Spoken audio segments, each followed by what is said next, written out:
Hi, this is Jamie Peha with TableTalk Northwest, and I am here with Hillary Sjolund of Sonoris Wines. And Hillary is a powerful woman in Washington wine. She does many, many things. Hillary, I would love to share with people what the roadmap for you, for your career has been to get you to be where you are today, owning your own brand as a winemaker and doing many other things in the field of wine. If you could share that with us.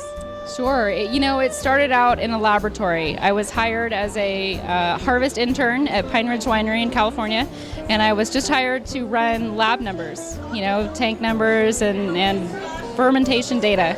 And I loved it so much, I was the intern that they had to hire because I didn't want to leave. I couldn't. That's the best kind of intern. Oh my gosh, I didn't even care if I was digging out the gutter. I wanted to be there that badly. So they finally gave me a job.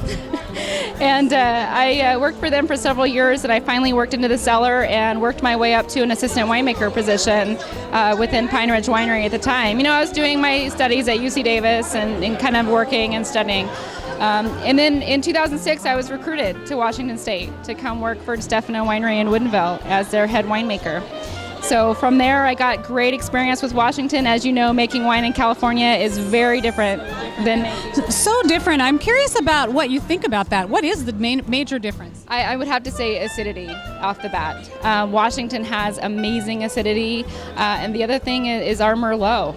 We have phenomenal Merlot in this state, and it's really a pleasure to work with grapes here because the differences in the soil, it's soil from the Missoula floods, deposited soils, and within a vineyard you can get 7 or 8 different soil types within one vineyard site. So the possibilities are endless of what you can do with fruit here, and we just have natural acidity and minerality in our wines, which is phenomenal. So you moved from working for... Sure, that's on. You moved from working with a winery as their head winemaker to moving into specific lab work for someone, if I recall. Tell me a little bit about that. So I started a company called Eno Mama, and it's located within Charlie Hoppus's Wine Boss facility in Richland. And I do all the quality control for the building. So I work with numerous clients that have hired Charlie Hoppus to make their wines. So it's a joy. Charlie is a wonderful guy to work with and a great mentor. I call him my wine dad. He's pretty amazing. But essentially, the lab part, I love it. I'm the science nerd. I'm the firm nerd. So I do a lot of that, and that has allowed me to start Sonoris. So Sonoris is very, very small, and I'm doing the laboratory component as a way to kind of make money to fund my little winery habit, essentially. Yeah, so small business, you have to wear many hats and do many things, and I help a lot of other people make wine. I help Charlie with his projects, and it's great because I am working with so many different vineyards across the state, and it's an amazing experience. Well, I would say that's quite an education to have your hands that close to that many different kinds of grapes coming in and being able to handle them up close and personal.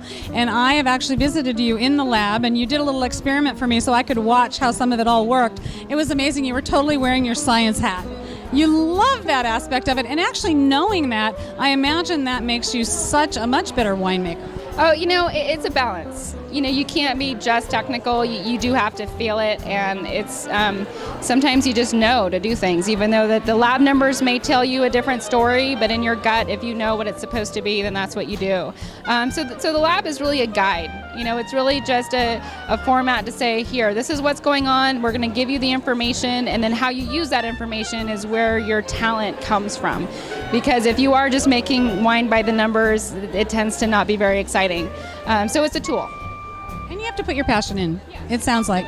So let me ask you this question. Being a powerful woman like you are in the business of wine in Washington State, what do you think of, we're here tonight to celebrate women in wine, and what do you think the future of Washington wine is for women?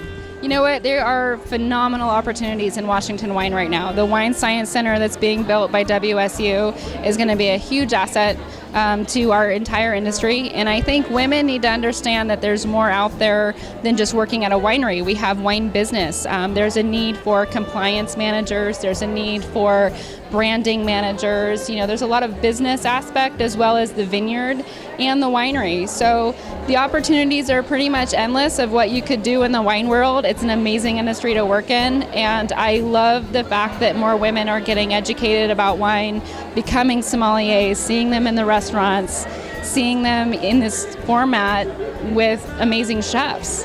I mean, there's a lot of women associated with wine that you don't necessarily think about.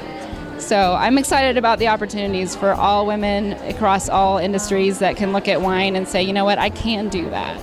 If you're a woman listening to this, I'm here with Hillary Sjolund of Sonoris Wines, and there's a huge future for women in the Washington wine industry. So tune in, TableTalkNorthwest.com. We'll keep you updated with all the latest news. Thank you.